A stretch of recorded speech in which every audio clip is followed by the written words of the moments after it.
ओम शांति। अॼु जा महावाक्य आहिनि। विस्तार खे न ॾिसी सार अर्थात बिंदु खे ॾिसो। विस्तार खे न ॾिसी सार अर्थात बिंदु खे ॾिसो।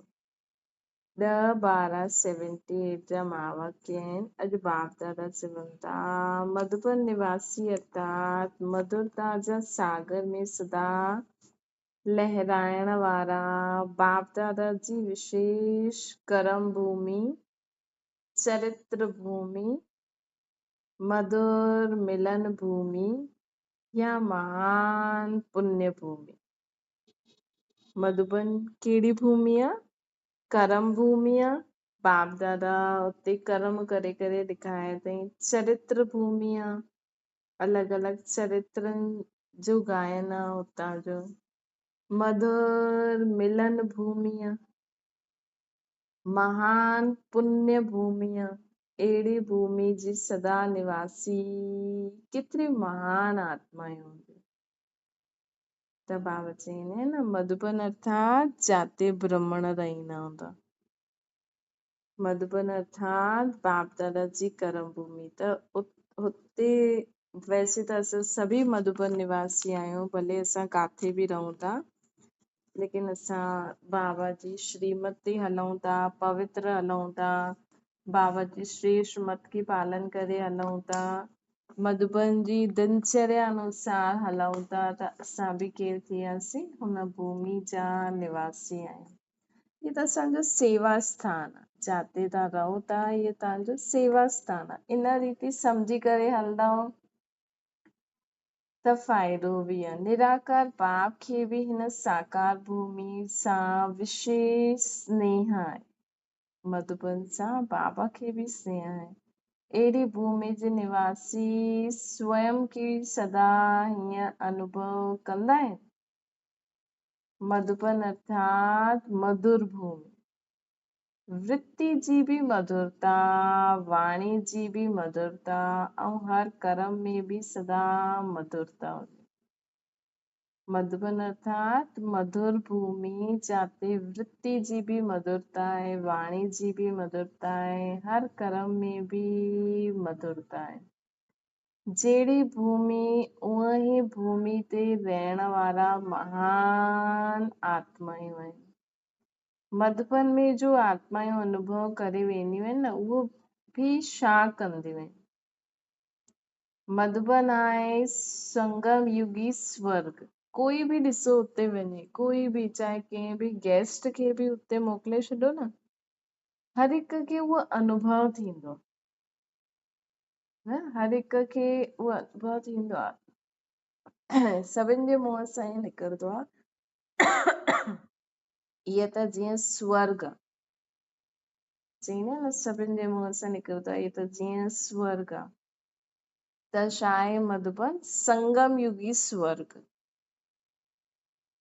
त अगरि तव्हां न विया आहियो त हिकु बार संगम युगी स्वर्ग में मधुबन ज़रूर वञिजो। अर्थात स्वर्ग भूमि में रहण वारी आत्मायूं हाणे बि स्वर्ग ऐं भविष्य में बि स्वर्ग, त डबल स्वर्ग जा अधिकारी केतिरा विशेष आत्मायूं जेकी हाणे बि हिन दुनिया में स्वर्ग ॾिसणो हुजे त मधुबन में हली वञिजो। त हाणे जा बि स्वर्ग निवासी ऐं भविष्य जा बि स्वर्ग निवासी। त बाप दादा अॼु ख़ासि मधुबन निवासियुनि सां मिलण आहिनि। बाबा पुछंदा आहिनि स्वर्ग जी विशेषता अथवा स्वर्ग जो विशेष गायन छा आहे? स्वर्ग जो विशेष गायन सदा संपन्न अर्थात अप्राप्त न कोई वस्तु स्वर्ग जे खजाने, है ना, अप्राप्त न कोई वस्तु स्वर्ग जे खजाने में। बाबा पुछंदा आहिनि स्वर्ग जी विशेषता अथवा स्वर्ग जो विशेष गायन छा आहे? त स्वर्ग जे लाइ चईंदा आहिनि न अप्राप्त, सदा संपन्न अर्थात अप्राप्त न कोई वस्तु स्वर्ग जे खजाने में। चाहे संगम युगी स्वर्ग या भविष्य जो स्वर्ग हुजे, भई ॿिन्हिनि जी हिक ई विशेषता ॻाल्हि त मधुबन में वैसे स्थूल चीजूं बि सभी मिलदियूं आहिनि ऐं आत्मा खे त मिलदियूं ई आहिनि त मधुबन निवासी अर्थात संगम युगी स्वर्ग निवासी अहिड़ी संपन्न स्थिति जो अनुभव कंदा आहियो कि सोचदा आहियो असां त हिते था रहूं भले तव्हां काथे बि रहो लेकिन असांखे बुद्धि में रहणो खपे मां हुतां जी निवासी आहियां जंहिंसां जंहिंमें महसूस थिए कि असां सदा तृप्त आत्मा आहियूं जीअं इच्छा मात्र अविद्या जा संस्कार भविष्य स्वर्ग में नेचुरल हूंदा त वैसे मधुबन निवासियुनि जा नेचुरल संस्कार छा आहिनि इच्छा मात्र अविद्या अगरि तव्हां ख़ुदि खे मधुबन निवासी सम्झंदा आहियो त असां सदा छा रहंदासीं इच्छा मात्र अविद्या ज़रूरी न आहे हुते ई रही करे असां ईअं ठहूं अगरि असां हिते पंहिंजे स्थान ते रही करे बि हाणे असांखे कोई इच्छा न आहे त इहे जीअं असांजी नेचुरल संस्कार आहे नेचुरल संस्कार थी वञे बाबा चईंदा न 21 जन्मनि जो वरसो त हिन जन्म में बि त ओड़ा संस्कार हुजणा खपनि न त चेक कजो असांखे जीवन में कोई इच्छा आहे अगरि आहे त अॼु खां इच्छा मात्र अविद्या जा संस्कार स्वयं में भरण जे लाइ पुरुषार्थ करो स्वर्गवासी अर्थात इन्हनि सभिनि ॻाल्हियुनि में नेचुरल संस्कार रूप हुजणो खपे मतिलबु हाणे असां उहो स्वर्गवासी जा संस्कार असांखे हाणे खां ई नेचुरल रूप में ई धारण करणा आहिनि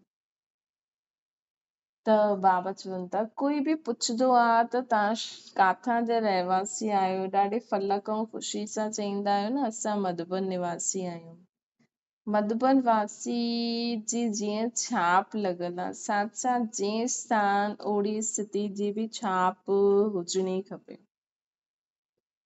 न कोई चए असां लंडन अमेरिका में रहंदा आहियूं लेकिन अगरि हुन दुनिया में रहण वारनि जा हुन देश में रहण वारनि जा संस्कार अगरि कंहिंमें नथा नज़र अचनि त चईंदासीं उहो कोई लंडन अमेरिका में रहंदो आहे अगरि कोई चए मां डॉक्टर इंजीनियर आहे लेकिन हुनजी चलन सां नज़र सम्झ में नथो अचे त कोई मञंदो उहो डॉक्टर इंजीनियर आहे त ईअं ई अगरि मधुबन में रहण वारनि में उहो गुण उहो विशेषतायूं न हूंदियूं त कोई बि न मञंदो इहे मधुबन निवासी आहे ऐं अगरि ॿाहिरि रहंदे हुए बि सेवा स्थान ते या घर गृहस्थी में रहंदे हुए बि तव्हां में उहो गुण संस्कार आहिनि जो बाबा चईंदा आहिनि मधुबन निवासियुनि जा हुजणा खपनि त तव्हांखे माण्हू छा चईंदा कि हा इहे त मधुबन निवासी आहे भले रहे हिते थो लेकिन आहे हुतां जी आत्मा जीअं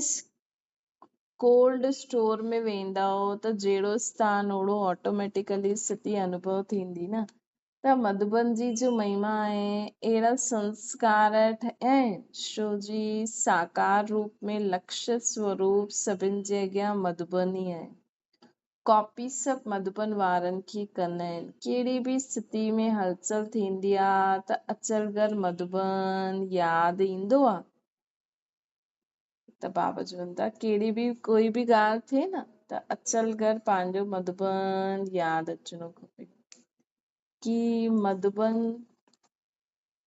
अचल घर में वञण सां अचल थी वेंदासीं अहिड़ी भावना सां शुभ भावना सां हिन पुण्य भूमि ते सभी ईंदा आहिनि न जॾहिं अनेक आत्माउनि जी हलचल जो साधन मिलण जो स्थान अचल घर मधुबन आहे त मधुबन में रहण वारा बि सदा अचल हूंदा अहिड़ी स्टेज अनेक आत्माउनि जे लाइ मार्गदर्शन ठाहिण वारी आहे त ॿी विशेषता कहिड़ी आहे सदा अचल रहो छो जी मधुबन लाइट हाउस आहे त ज़रूरी असांजो मधुबन में बाबा जो मधुबन जी विशेषता ॿुधाइनि था अगरि असां उहो सभु धारण करे छॾियूं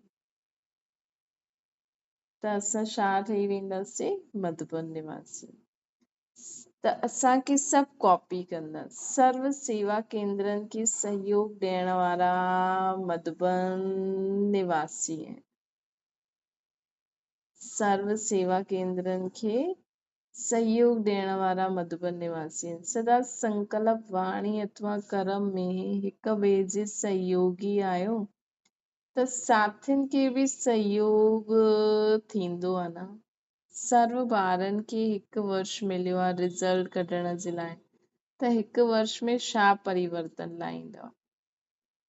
हाणे हिकु वर्ष जो न कजो पुरुषारथ, हाणे त समय आहे, हाणे हाणे ई परिवर्तन करे वठो न। हाणे जो समय छा आहे? हाणे हाणे परिवर्तन करो। जेके ॿिया ॿुधण वारा स्वयं ई परिवर्तन थी वञनि, अहिड़ो पंहिंजे अंदरि परिवर्तन लायो ऐं ॿियनि खे बि परिवर्तन करो। जीअं कई बार ॾिठो हूंदो न, कोई आत्माएं जॾहिं सचे दिलि सां उमंग सां बाप जे स्नेह सां अनुभव ॿुधाईंदियूं आहिनि त अनुभव ॿुधे ॿुधे बि अनेक आत्मायूं परिवर्तित थींदियूं आहिनि। हिकु जो परिवर्तन अनेक आत्माउनि खे परिवर्तन करण जो साधन थी वेंदो आहे। त हीअं परिवर्तन थिया आहियो जो अनेकनि जे अॻियां एग्ज़ाम्पल ठहो। हिकु वर्ष में बि अहिड़ो कोई वंडरफुल अनुभव आहे? कंहिं हाई जंप ॾिनो, कंहिं लिफ्ट जी गिफ्ट वठी। त बाबा हाणे चवनि था असांखे खुदि में हाणे अहिड़ो परिवर्तन करो कि तव्हांखे ॾिसी ॿिया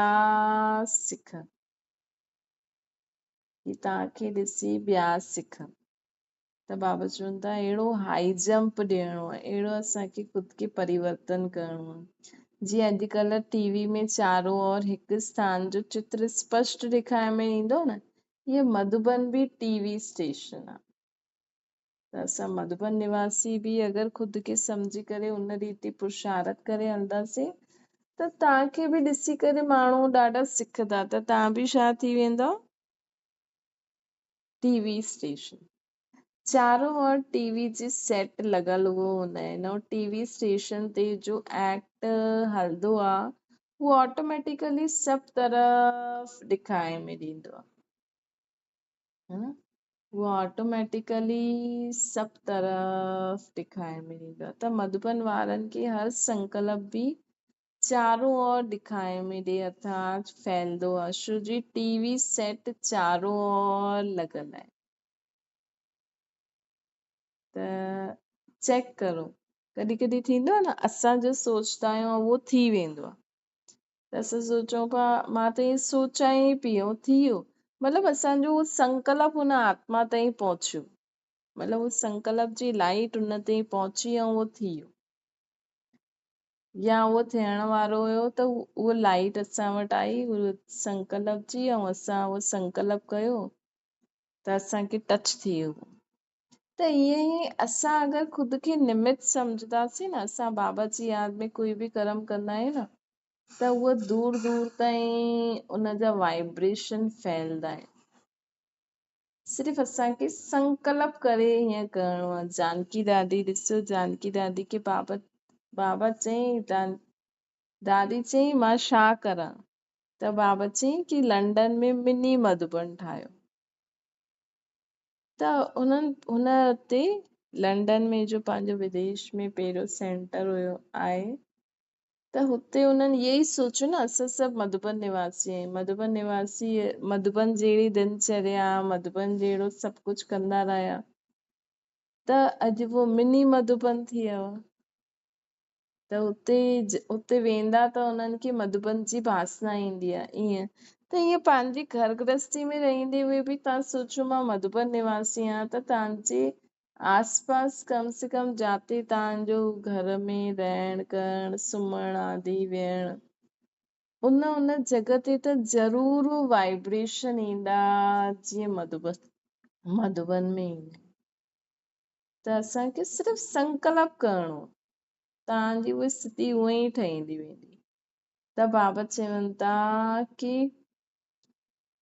जीअं अॼुकल्ह साइंस जे साधन द्वारा संकल्प जी गति या मनसा स्थिति खे चेक करे सघंदा आहिनि न, उहा मधुबन निवासियुनि जे संकल्प जी गति या मानसिक स्थिति चारों ओर फैलदी आहे।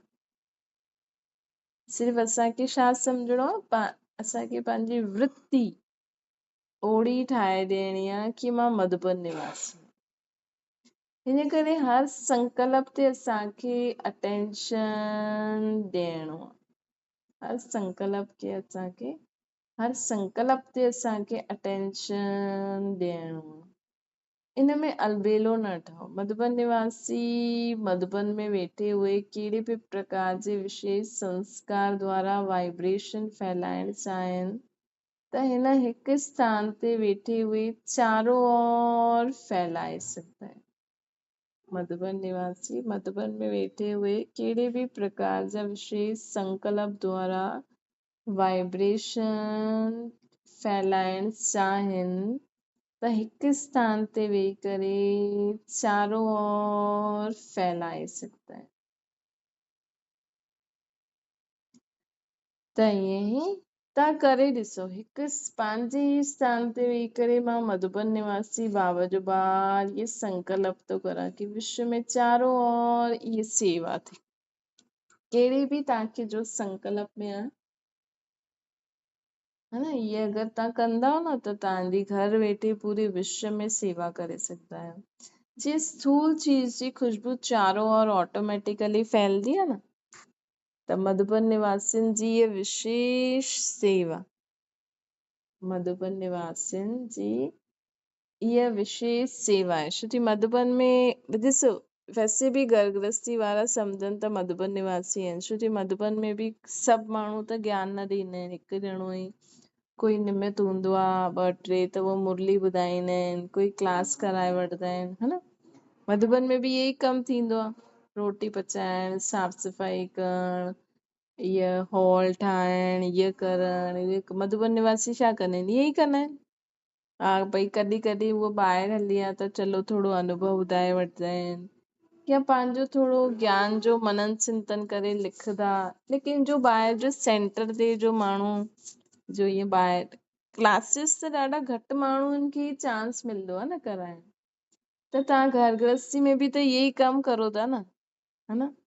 त तव्हां घर गृहस्थी में बि सोचो कि इहे कमु करे, ऐं मधुबन निवासियुनि जी विशेष सेवा बाबा छा था चवनि, संकल्प द्वारा सेवा करो, है न।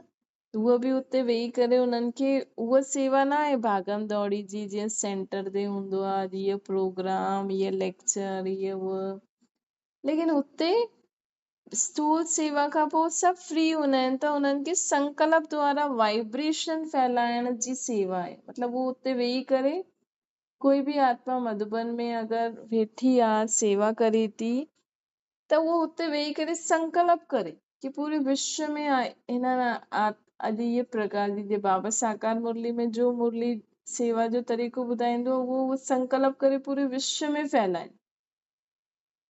त तव्हां बि घर गृहस्थी में वेही करे सम्झो मां मधुबन निवासी आहियां, उहो जो बि तव्हांखे संकल्प अचे थो, हा हीअं सेवा थियणी खपे, या आए दिन असां ॿुधंदा आहियूं इहा परेशानी, इहा बीमारी, इहा टेंशन, न कल्ह बाबा चई न दुखनि जी लिस्ट कढो। त तव्हां घर गृहस्थी में वेही करे बाबा खे यादि करे इहो संकल्प करो सभिनि जो इहो दुख दूर थी वञे। या चलो तव्हांखे ई कोई दुख परेशानी आहे न, त उहो संकल्प करो सभिनि आत्माउनि जंहिंखे बि इहो दुख आहे न, उन्हनि जे जीवन मां इहो दुख दूर थो थींदो। तव्हां करे ॾिसो। छो कि आए दिन ॾाढा सारा दुख आहिनि, कंहिंखे शरीर जो, कंहिंखे संबंधनि जो, कंहिंखे व्यक्ति, वस्तु, वैभव, धन, संपत्ति, कंहिं शरीर छॾे छॾियो, कंहिंजो केरु बीमार आहे, त उहो दुख जी जो फीलिंग अगरि तव्हांखे ईंदी आहे, जॾहिं बि अचे या न बि अचे, कंहिंखे ॾिसो बि था त संकल्प करो सभिनि जो इहे दुख दूर थी वञे। त ईअं घर वेठे तव्हां बि ॾाढी सेवा करे सघंदा आहियो। सिर्फ़ु पंहिंजी वृत्ति में, सिर्फ़ु पंहिंजी सोच में छा रखिणो आहे, मां गृहस्थी न आहियां, मां ट्रस्टी आहियां, मां मधुबन निवासी आहियां।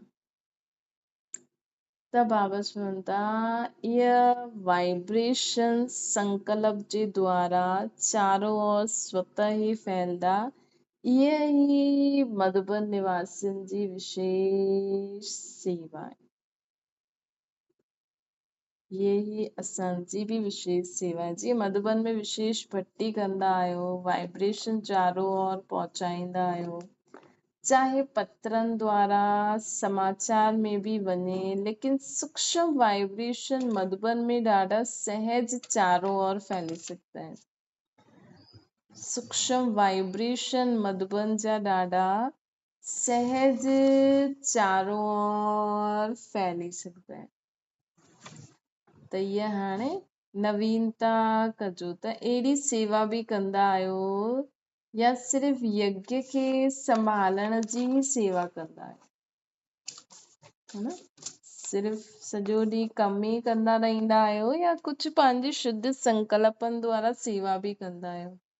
कारोबार आहे कर्म द्वारा कर्मणा सेवा करणु, लेकिन हुन सां गॾु गॾु असांखे पंहिंजी मनसा सेवा जी बि ज़िम्मेवारी आहे, है न? त अगरि असां हेॾे होॾे सेवा करणु नथा वञूं त इहे ख़ुदि जी ज़िम्मेवारी सम्झो कि मां मनसा सेवा जी ज़िम्मेवार आत्मा आहियां। बाप दादा त वर्ष जी रिज़ल्ट ॾिसण आया आहिनि, त सदा पास रहंदा आहिनि न, उहे पास विद ऑनर्स केसि ताईं ठहिया आहिनि। जो सदा पास रहंदा आहिनि उहे पास विद ऑनर्स केसि ताईं ठहिया आहिनि, इहे बाबा ॾिसण आया आहिनि। त बाबा चवंदा आहिनि जो महान आत्माउनि जे साथ रहंदा आहिनि, साकार में भी समीप ऐं स्थान में भी समीप, अहिड़ी आत्माउनि जी प्रालब्ध छा ठहींदी आहे?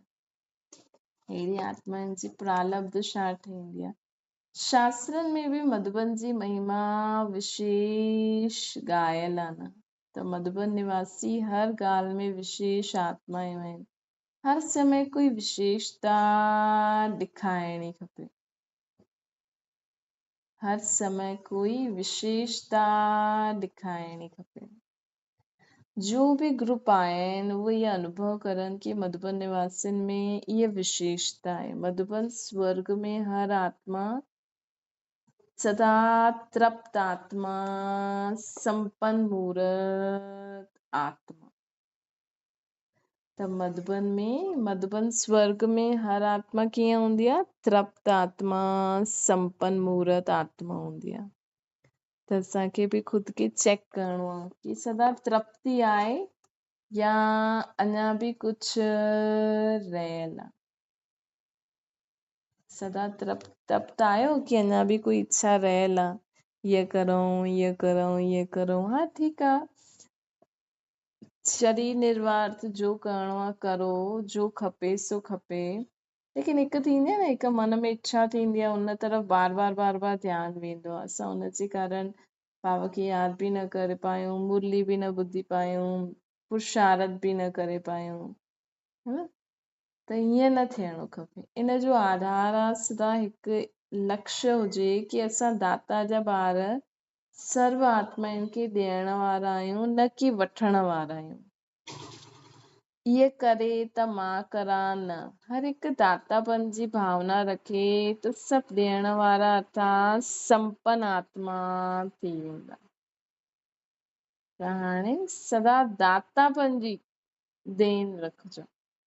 कॾहिं बि तव्हांखे कुझु बि खपे, कुझु बि दुख आहे, कुझु बि परेशानी आहे, त उहो सोचो भई सभिनि जो इहो दुख दूर थो थी वञे, सभिनि जी इहा परेशानी दूर थी वञे, सभिनि खे इहा चीज मिली थी वञे। त जॾहिं असां सभिनि खे दान कंदा आहियूं त असांखे पहिरियों मिली वेंदो, त ईअं असां बि संपन्न थी वेंदासीं, सभु बि थी वेंदा। हा, संपन्न न हूंदव त ॾेई बि न सघंदा, संपन्न न हूंदव त ॾेई बि न सघंदा। त असांखे सदा संपन्न आत्मा ठहिणो आहे। त इहे सुमान यादि रखो। मां इच्छा मात्र अविद्या सदा तृप्त आत्मा सदा संपन्न आत्मा आहियां। मां ॾियण वारो दाता जो ॿार ॾियण वारो आहियां, वठण वारो न आहियां। छोजी ॾियण ई वठण आहे। अॼु अगरि तव्हां कंहिंखे शुभ भावना ॾींदव, कंहिंजे लाइ तव्हां सुठो सोचंदव, कंहिंखे सुठो चईंदव, त उहो तव्हांखे दुआयूं ॾींदो न। त असां त कंहिंखां दुआयूं न घुरियूं, लेकिन असां हुनखे ॾिनो त असांखे मिलियो। अॼु माण्हू चईंदा आहिनि की असांखे कोई इज़त न ॾींदो आहे, कोई प्यार न कंदो आहे, असांजो त कोई मान सम्मान ई न आहे। हीअं चईंदा न, हर हिक जी अॼुकल्ह हर वॾे जी इच्छा आहे की कोई मूंखे प्यार न कंदो आहे, कोई मुंहिंजी इज़त न कंदो आहे। त ॾियण ई वठण आहे। काथे काथे मन में ई असां उन्हनि जे लाइ अहिड़ो कुझु सोचंदा आहियूं कंदा आहियूं, या कोई हिसाब किताब हूंदो आहे। भला अगरि तव्हांखे लॻे थो असांजी कोई इज़त न कंदो आहे, असांखे कोई प्यार न ॾींदो आहे, त हुननि माण्हुनि खे एतिरो प्यार ॾियो, एतिरो इज़त मान ॾियो कि उहो आपे ई ॾींदा। ये बाबा चईंदा आहिनि कि ॾियण ई वठण, जेतिरो ॾींदा ओतिरो वठिणो आहे। प्रैक्टिकल में वठण वारा न, लेकिन ॾियण वारो ठहिणो आहे। दातापन जी भावना सदा निर्विघ्न इच्छा मात्रम अविद्या जी स्थिति जो अनुभव कराईंदी आहे। है न, अगरि असां दाता ॾींदा रहंदासीं न, त असां सदा निर्विघ्न इच्छा मात्रम अविद्या जी स्थिति जो अनुभव कराईंदी आहे। त सदा ॾियण वारा ठहो, वठण वारा न ठहो। त असां सदा छा रहंदासीं?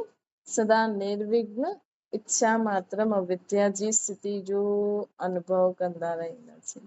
सदा हिकु लक्ष्य जी तरफ़ नज़र रहे, सदा हिकु लक्ष्य जी तरफ़ नज़र रहे, उहो आहे बिंदु। सदा हिकु लक्ष्य जी तरफ़ नज़र रहे, उहो आहे बिंदु। हिकु लक्ष्य अर्थात बिंदी जी तरफ़ सदा ॾिसण वारा, अन्य कोई बि ॻाल्हि खे ॾिसंदे हुए न ॾिसो। नज़र हिकु बिंदु जी तरफ़ ई आहे। जे यादगार रूप में ॾेखारियो आहे न, हिकु मछली जी तरफ़ नज़र न हुई, लेकिन अख जी तरफ़, अख जी बि बिंदु में हुई। त मछली आहे विस्तार और सार आहे बिंदु। ॾिसो, हुनजी अख जी बि बिंदु में नज़र हुई। त विस्तार खे न ॾिसो, लेकिन सार अर्थात हिकु बिंदु खे ॾिसो। ईअं न ॾिसो ॻाल्हि ईअं आहे उहा आहे, असांखे हिनखे सार करे ख़तमु कीअं करिणो? भई ॿार पढ़े नथो, ईअं नथो करे, माउ ईअं नथी करे, पीउ ईअं नथो करे, नूंहं ईअं नथी करे, ससु ईअं नथी करे, न जो बि ॻाल्हि आहे असांखे हिनखे, हिन विघ्न खे, हिन परेशानी खे, हिन ॻाल्हि खे कीअं ख़तमु करे सदा सभिनि सां मिली जुली करे सुख शांति सां रहणो आहे। ईअं न सोचो अॼु माण्हू सोचंदा आहिनि हिन विघ्न खे ख़तमु करण लाइ इन्हनि सां अलॻि थी वञूं, इन्हनि खे मारे छॾूं, इन्हनि खे ईअं करे छॾूं, इन्हनि सां संबंध तोड़े छॾूं। न, ॻाल्हि बि ख़तमु थिए ऐं असांजो कंहिंसां संबंध बि ख़तमु न थिए, कंहिंसां लड़ाई बि न थिए, कंहिंसां अलॻि बि न थियूं। इन रीति सॉल्यूशन ढूंढो, है न। त असांखे विस्तार खे न ॾिसी करे सार स्वरूप बिंदु में रहणो आहे। बिंदु अर्थात महात्मा बिंदी, बाबा बिंदी, जो ॻाल्हि थी उनखे बिंदी करे सदा अॻियां हलंदा हलो। त हिन रीति असांखे जीवन में हलणो आहे। बाबा असांखे चवनि था, जीअं मछली जे अख ते ई, अख में बि उनजी बिंदु में तीर मारे, त ईअं ई विस्तार खे न ॾिसी, लेकिन सार अर्थात हिकु बिंदु खे ॾिसो, भई हिन ॻाल्हि में सार छा आहे, ऐं हुन रीति उनखे करेक्ट करो। इन प्रकार अगरि कोई बि ॻाल्हि खे विस्तार खे न ॾिसंदे, विघ्ननि में ईंदे ऐं सार अर्थात बिंदु रूप स्थिति ठही वेंदी ऐं फुल स्टॉप अर्थात बिंदु लॻी वेंदी, है न। कर्म में भी फुल स्टॉप बिंदु, स्मृति में भी बीज रूप स्टेज थी वेंदी। कर्म में भी बिंदु स्थिति ऐं बाबा चवनि था स्थिति में भी असांजी बिंदु स्थिति ठही वेंदी, बिंदु रूप स्थिति ऐं फुल स्टॉप अर्थात बिंदु लॻी वेंदो।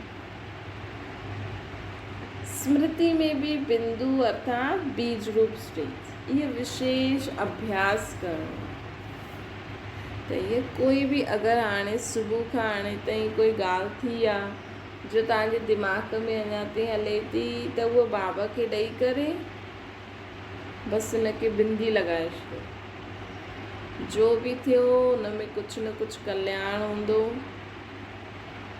या जो थियण वारो आहे हुन में बि कल्याण हूंदो, जो थी वियो हुन में बि कल्याण थी वियो। हाणे हुनखे ज़्यादा सोचे करे छा करो, ईअं कीअं थी वियो फलानो फलानो। विस्तार की ॾिसंदे बि न ॾिसो, ॿुधंदे बि न ॾिसो, इहा प्रैक्टिकल हाणे खां खपे। तॾहिं अंत जे समय चारों ओर जी हलचल जी आवाज़ जो वॾी दुखमय हूंदी, दृश्य बि अति भयानक हूंदा। हाणे जी ॻाल्हियूं हुन जी भेट में कुझु बि न आहे, है न। जॾहिं ॾिसो कोई दुनिया में कोई अहिड़ो दर्दनाक सीन थींदो आहे त हुन समय केॾो भय, केॾो दुख हुयो। जीअं कोरोना में ॾिसो, भई हिक ॿिए सां थिए उहा अलॻि ॻाल्हि आहे, लेकिन कोरोना में ॾिसो केॾी दुनिया में केॾो दुख हुयो। पूरी दुनिया में माण्हू केॾा भयभीत हुया, केॾा दुखी हुया, केॾो परेशान हुया कि हाणे छा थींदो।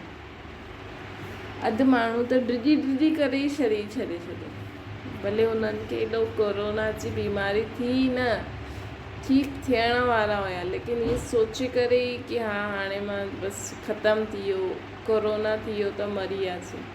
जीअं न कंहिंखे कैंसर थींदो आहे न त बसि ॿिया माण्हू सभु उमेद लाहे वठंदा आहिनि कि बसि हाणे त वियो। त अहिड़े समय ते जॾहिं असां अहिड़ा सीन ॾिसंदा आहियूं, ॿुधंदा आहियूं, त असांजी स्टेज छा आहे आत्मा जी, उहो चेक करो, है न। हाणे असांखे माण्हुनि जे दुखी में दुखी न थियणो। हाणे असांखे पंहिंजी स्थिति चेक करणी आहे कि मूंखे इन्हनि जो दुख जो प्रभाव थिए थो, या मां इन्हनि खे जो असांखे ज्ञान योग जी शक्ति आहे, असां उन बल सां ख़ुदि बि सेफ रहूं, हुननि खे बि उन दुख सां जल्दी कढूं। अॼु बाबा चई न असांजो कमु योग बल सां आहे, असां योग बल सां माण्हुनि खे हर परिस्थिति खे पार करो। असांजो हाणे ॿिए रीति सां पार करण जो मतिलबु न आहे, योग बल सां आहे। त बाबा चवनि था कि अंत समय ॾाढी हलचल जी आवाज़ हूंदी जो ॾाढी दुखदाई हूंदी, दृश्य बि अति भयानक हूंदा। हाणे जी ॻाल्हियूं हुन जी भेट में कुझु न आहे। अगरि हाणे खां ॾिसंदे हुए न ॾिसणु, ॿुधंदे हुए न ॿुधणु, इहो अभ्यास हूंदो, भई ॾिसंदे हुए बि असां उन्हनि जे दुखी में दुखी न थी करे बाबा जी यादि में उन्हनि खे सकाश ॾेई करे उन्हनि खे बि दुख सां दूरि थियण जे लाइ शक्ति ॾियूं न, है न। कि असां उन्हनि सां गॾु वेही करे रहूं, छा ठीकु आहे।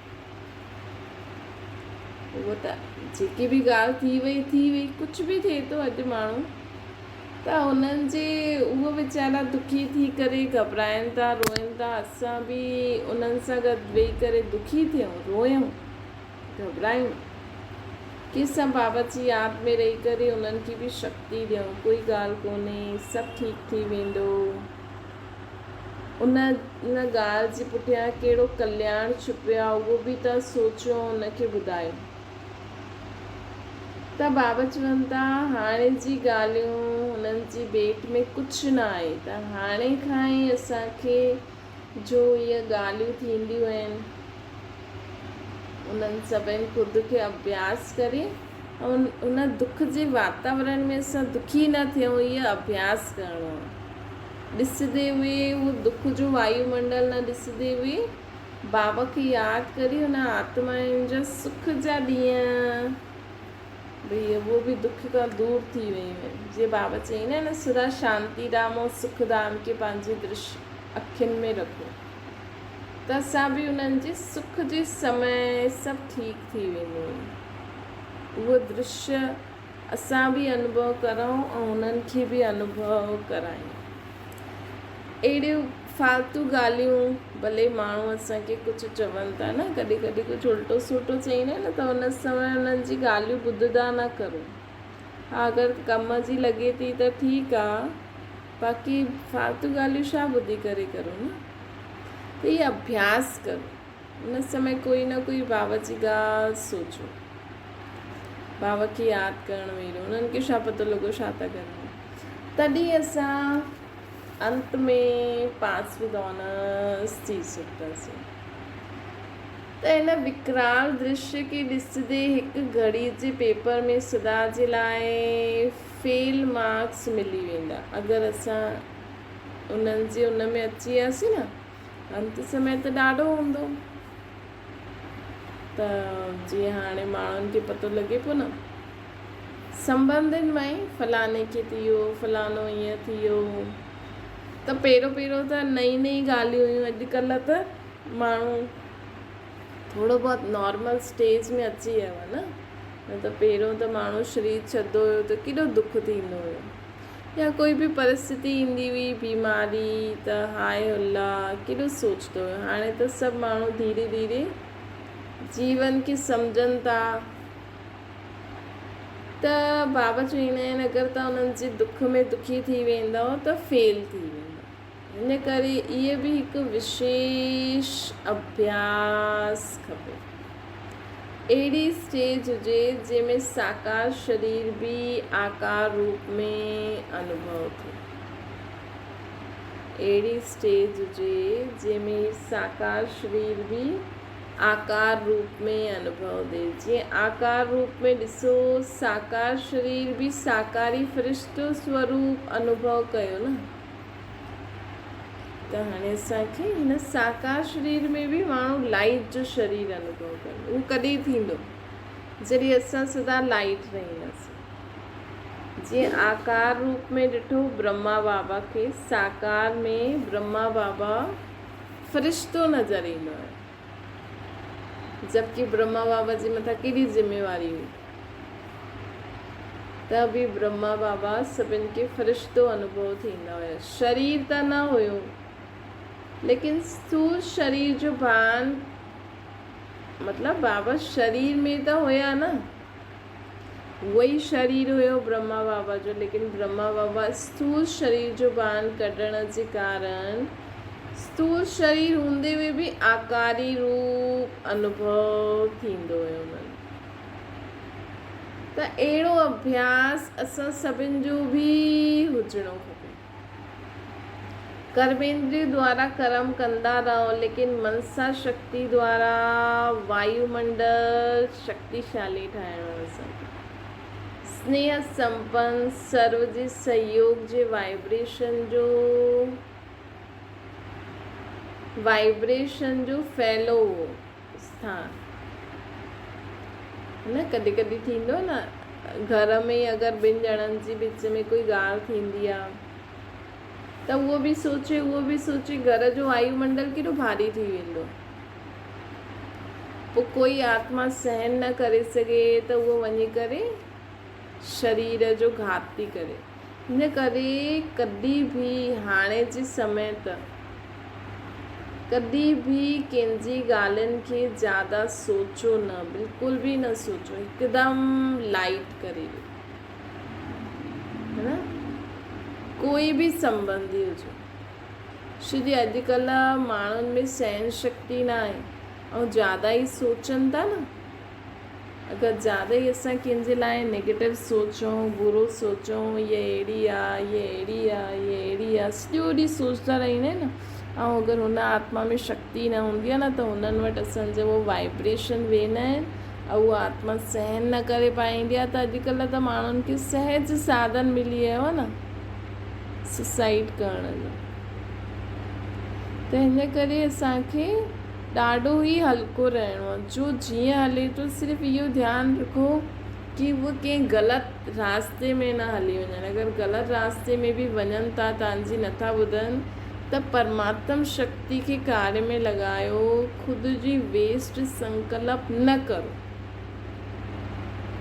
हिन दुनिया में दिन प्रतिदिन इहा शरीर घात जा जेका मामला हलनि था, उहे हिन करे हलनि था कि हिकु त उहो इंसान ई ख़ुदि पंहिंजी बुराइनि खां नथो मुक्त थी सघे, ऐं ॿियो असां हुनखे बार बार हुन बुराई सां ॾिसूं था। ऐं ॿारनि खे बि बिल्कुलु बि न, जेतिरा जो पढ़नि था हुन रीति करो।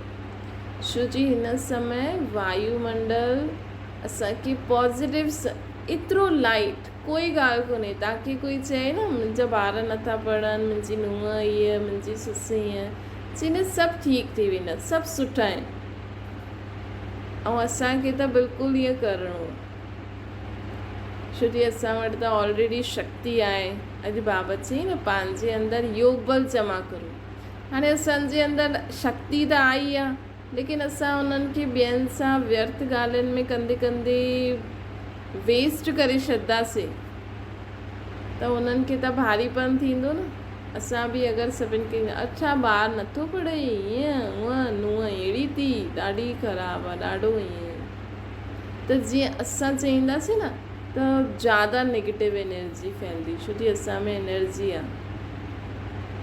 त बाबा चईंदा आहिनि कि हाणे कर्मेंद्रियनि द्वारा घर गृहस्थी में कमु कंदे हुए बि मनसा शक्ति द्वारा वायुमंडल शक्तिशाली ठाहियो, स्नेह संपन्न ठाहियो, सर्व जे सहयोग जे वाइब्रेशन जो फैलियल हुजे।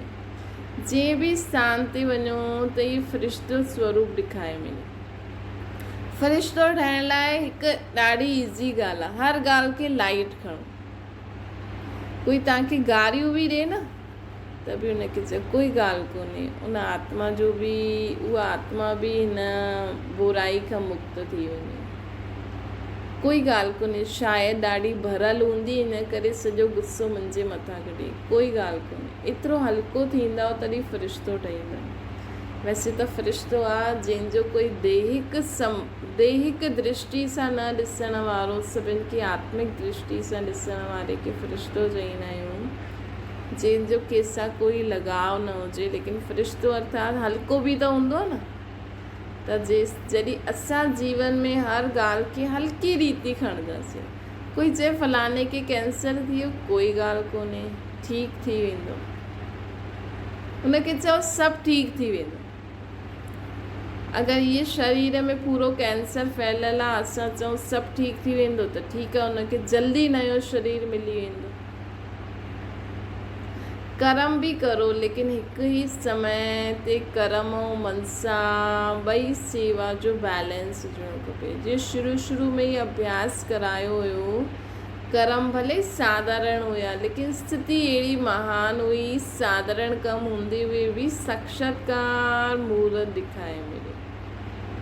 कोई बि स्थूल कार्य शुरू में त एॾी सेवा न हुई न, त इहे ई कंदा हुया सभु, हिक ॿिए जा, कंहिंजी कपिड़नि धोइण जी ड्यूटी हूंदी हुई, कंहिंजी सफ़ाई करण जी, कंहिंजी रोटी पचाइण जी, कंहिंजी रोटी बाटण जी, कंहिंजी छा। त शुरू में त यज्ञ में सभु स्थूल सेवा में ई जास्ती बिज़ी रहंदा हुया। स्थूल सेवा, धोबी घाट, सफ़ाई आदि जो कंदा हुया, भंडारे जो कमु, लेकिन स्थिति सभिनि जी महान हूंदी हुई। अहिड़ो बि समय प्रैक्टिकल में ईंदो जो ॾिसण वारा इहे ई वर्णन कंदा कि एतिरो साधारण कर्म कंदे हुए बि एतिरी महान आत्मा फ़रिश्ते रूप ऐं कार्य करनि था। त कार्य साधारण आहे, लेकिन स्थिति अति श्रेष्ठ। कार्य साधारण आहे लेकिन स्थिति श्रेष्ठ। जीअं सतयुगी शहज़ादनि जी आत्मायूं जॾहिं ईंदियूं आहिनि त उहो भविष्य जे रूप में प्रैक्टिकल ॾिसंदे हुए आश्चर्य खाईंदा आहिनि न कि एतिरा वॾा महाराजा ऐं कार्य छा था करनि। न टीवियुनि में कार्टून में ॾेखारींदा आहिनि न, अगरि तव्हां ॾिठो हुजे, या ईअं बि चईंदा आहिनि भई लक्ष्मी जी बि झाड़ू कढियईं, अहिड़ी जो कहानी ॾेखारींदा आहिनि न। त मतिलबु हुन समय उहा असां मां कोई बि ब्रह्मण आत्मा हुन स्वमान में स्थित थी करे अगरि झाड़ू थी कढे या रोटी थी पचाए त हिकदमि लाइट, अगरि कोई सोचे मां विष्णु, पहिरियों विष्णु जो अभ्यास ॾाढा कंदा हुया। देहभान खे, स्त्री पुरुष जो देहभान कढण जे लाइ बाबा न सभु ॿार विष्णु जो अभ्यास कि मां विष्णु आहियां। त सम्झो तव्हां बि अगरि इहे अभ्यास करो कि मां विष्णु चतुर्भुज आत्मा हाणे रोटी थी ठाहियां ऐं कंहिंखे तव्हां द्वारा साक्षात्कार थिए त माण्हू त चईंदा न, हे विष्णु रोटी थो ठाहे। त पहिरियों ईअं साक्षात्कार थींदो हुयो, हाणे अंत में बि थींदो।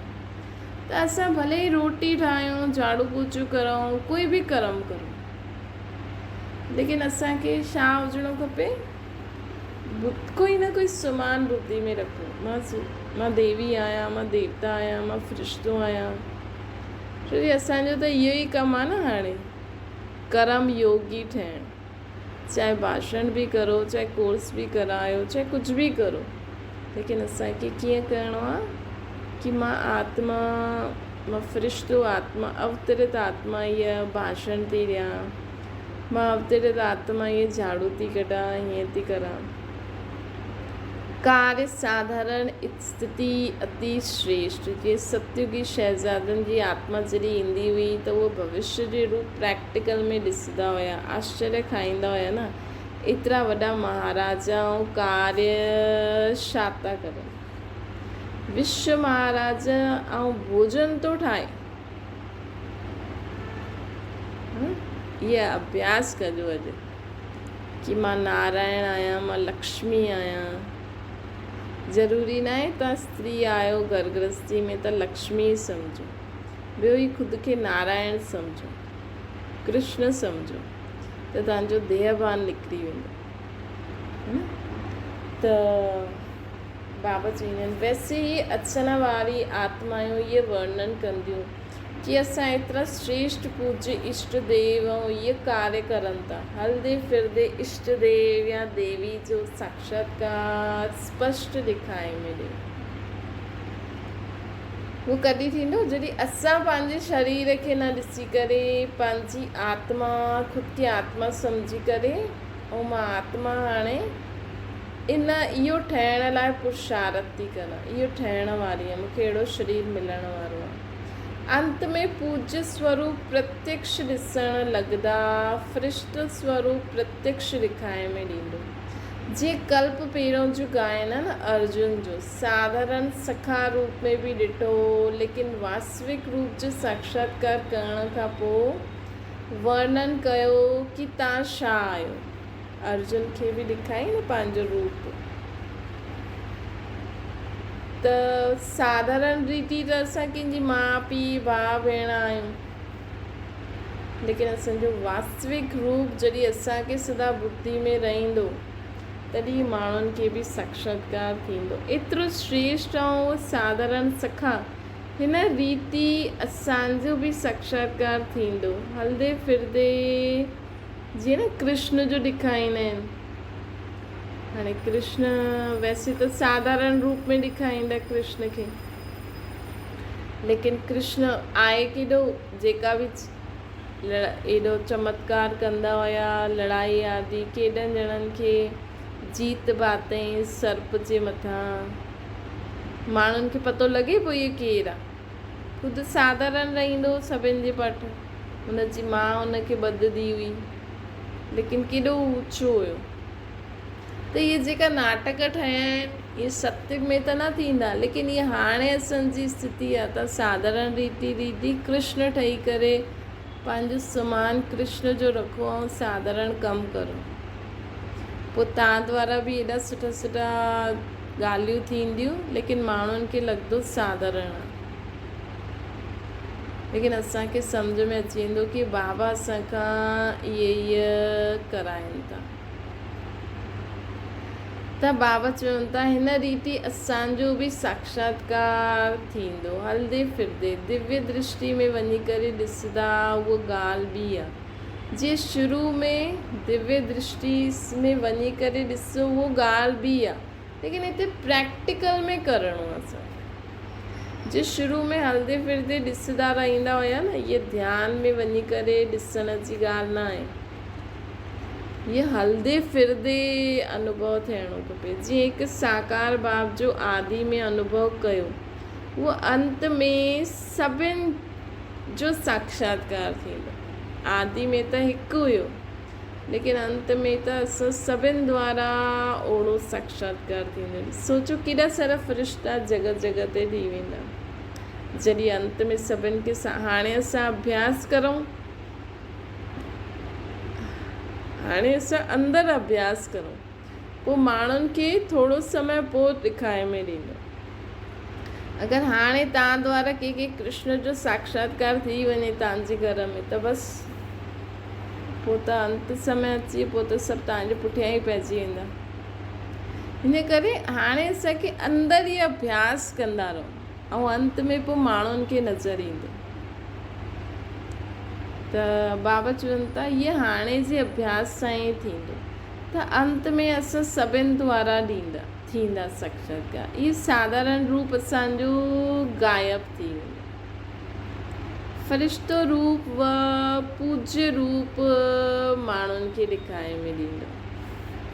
जो पोइ छा थींदो, हाणे जो तव्हांखे उल्टो सुल्टो चइण वारा आहिनि न, जो तव्हांजी निंदा ग्लानी करण वारा आहिनि, लेकिन अगरि तव्हां उन्हनि खे हाणे बैक आंसर न कंदव, त अंत में उन्हनि खे पश्चाताप थींदो कि अरे इहे त इहा आहे, ऐं मां हिनखे एॾो बुरो चयो। अरे पोइ उहो तव्हांजी भगत या दासी जो उहो वठंदी, उनजो उहो पार्ट शुरू थी वेंदो। न त दासियूं कीअं ठहींदियूं ॿुधायो, है न, ईअं ई थोरी ठहींदियूं।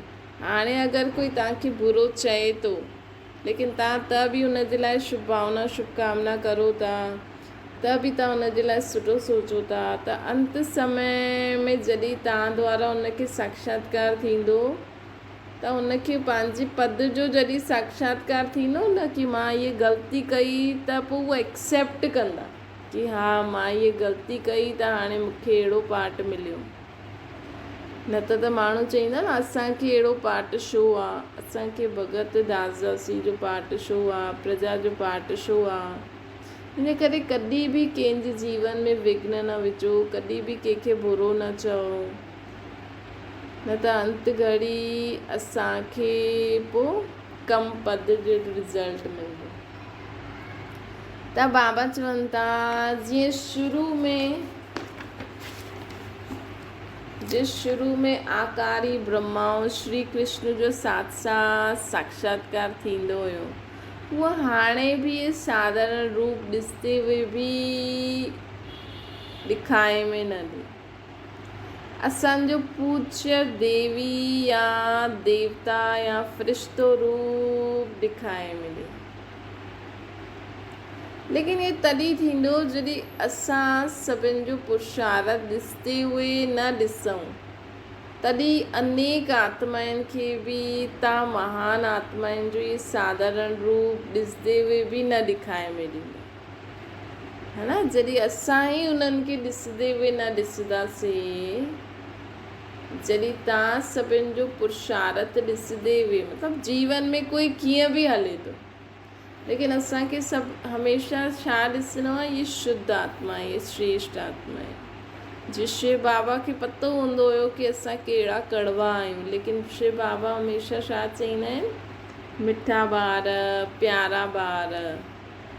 उहो ई बाबा चवनि था कि पंहिंजो इहे सादर जॾहिं असां ॿियनि खे ॾिसंदे हुए न ॾिसंदासीं कि इहे हीअं था करनि, इहे हीअं था करनि, इहे हीअं आहिनि, विकारी आहिनि, गंदा आहिनि, छी छी आहिनि, असां सदा उन्हनि खे श्रेष्ठ आत्मा जी नज़र सां ॾिसो, शुद्ध आत्मा जी नज़र सां ॾिसो, तॾहिं ई असांजो बि इहो रूप न ॾिसी करे उहा महान आत्मा जो रूप अनुभव थींदो उन्हनि खे।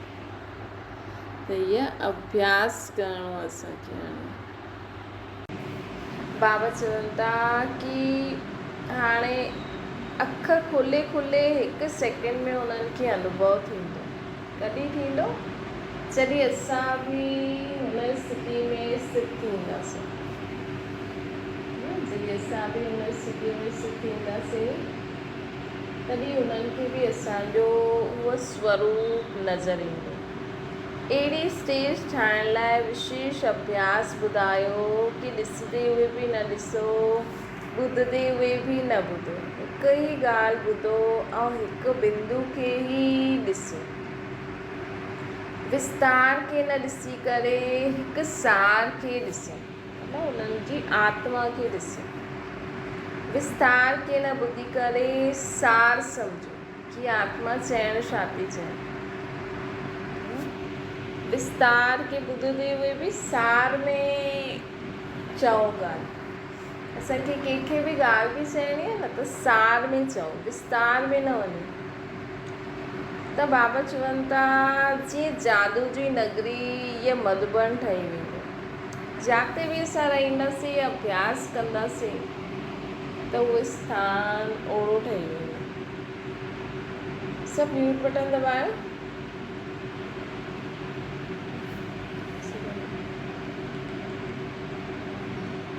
सब म्यूट बटन दबाए छॾो।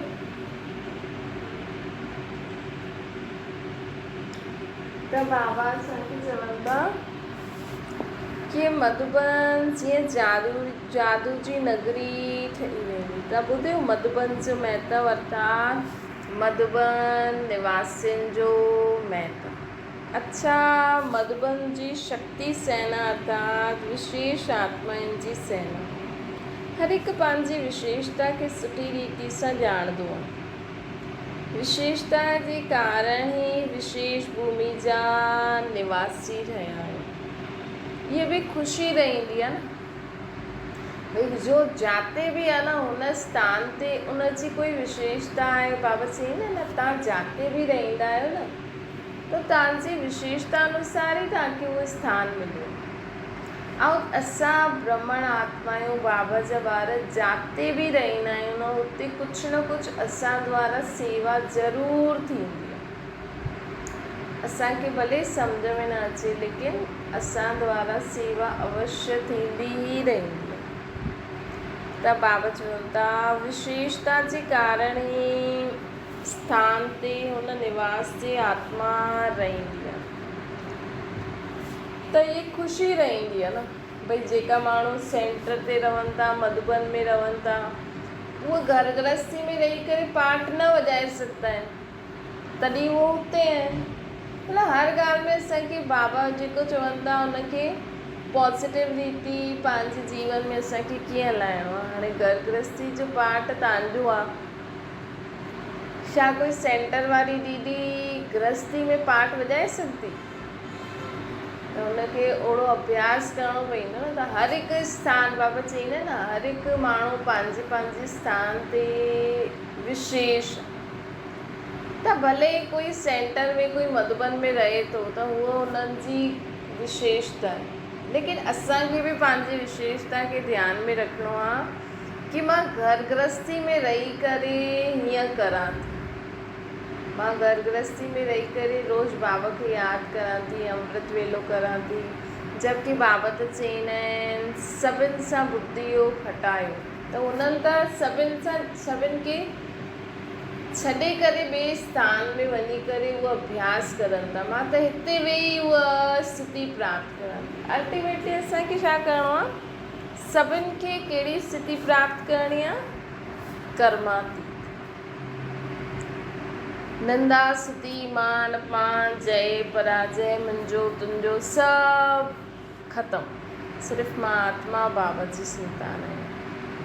त बाबा चवनि था विशेषता जे कारण ही विशेष भूमि जा निवासी आहियो, इहा ख़ुशी रहंदी आहे न। पिछलो खातो त हर हिक जो पंहिंजो पंहिंजो आहे ई, जो चुकतो बि थींदो रहंदो आहे। चाहे काथे भी आयो, असां काथे भी हूंदा आहियूं न, असांजो खातो चुकतो थींदो रहंदो आहे। लेकिन साथ साथ ड्रामा अनुसार कोई न कोई विशेषता जे कारण हर हिकु पंहिंजे पंहिंजे स्थान ते आहे, जे कारण विशेष पाठ मिलियो आहे। त अॼु बाबा विशेष मधुबन निवासी जे लाइ चवनि था त उन्हनि खे हुते पाठ मिलियो आहे त कोई विशेषता हूंदी। ईअं असां सोचूं कि असां गृहस्थी में आहियूं त असांजी हिते विशेषता हूंदी। सदा पुण्य भूमि ऐं श्रेष्ठ आत्माउनि जे संग जो विशेष पाठ, इहे कम भाग्य थोड़ी आहे। जड़ चित्रनि जे मंदिर जा पुजारी बि पंहिंजो केतिरो महान सम्झंदा आहिनि पुजारी, लेकिन नशो रहंदो आहे कि असां केॾा महान आहियूं। छो जो सम्झंदा आहिनि कि असां मूर्ति जे समीप संबंध वारा आहियूं। सम्झंदा आहिनि कि असां मूर्ति जे समीप संबंधी वारा आहियूं। त ईअं ई मधुबन में बि जो रहण वारा आहिनि, उहे बि सोचंदा आहिनि कि असां शिव बाप जी जेको मुख्य मंदिर हूंदो उन में रहण वारी आत्मा आहियूं मधुबन। ऐं जेका ॿाहिरि ईंदा आहिनि उहा वञी करे बाबा सां मिलंदा आहिनि। त समीप भले ई दैहिक रीति सां समीप उहो रहनि था, लेकिन बुद्धि योग त बाबा त चई न, बुद्धि योग द्वारा मूंसां गॾु रहो त सदा मुंहिंजे समीप आहिनि। हिकु आहिनि दैहिक रीति सां समीप रहण वारा, हिकु आहिनि बुद्धि योग बल द्वारा समीप रहण वारा, है न। जीअं सम्झो जेको बाबा चवनि था न कि जो मञो सोमनाथ जो मंदिर आहे, हाणे सोमनाथ जे मंदिर में रहण वारा जेका पुजारी हूंदा उहे शिव जे लिंग जे नज़दीक वेंदा आहिनि, उन्हनि जी पूजा कंदा आहिनि।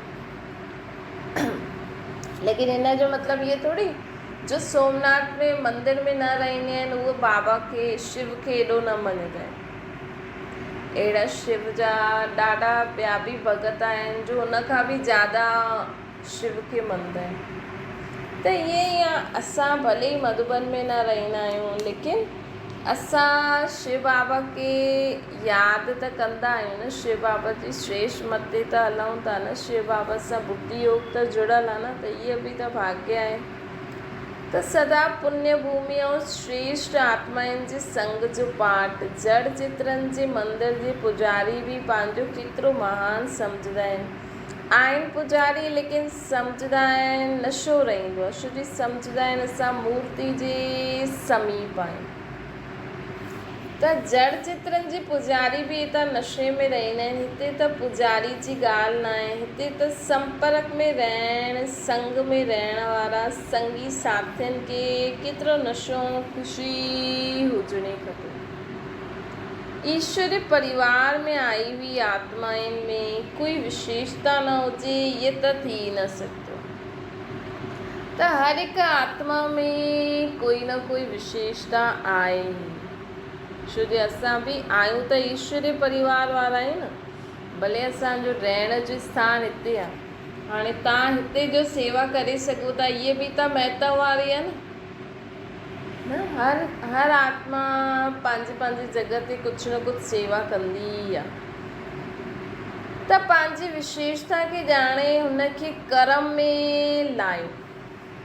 असांखे छा करिणो आहे, पंहिंजी विशेषता खे ॼाणे करे असां जिते बि असांजो पाठ आहे, असांखे हुते पंहिंजी विशेषता अनुसार कर्म करिणो ई आहे।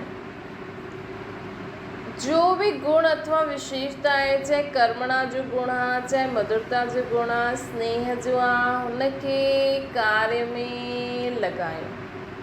जीअं लोहो पारस सां लॻी पारस थी वेंदो आहे न, त स्नेह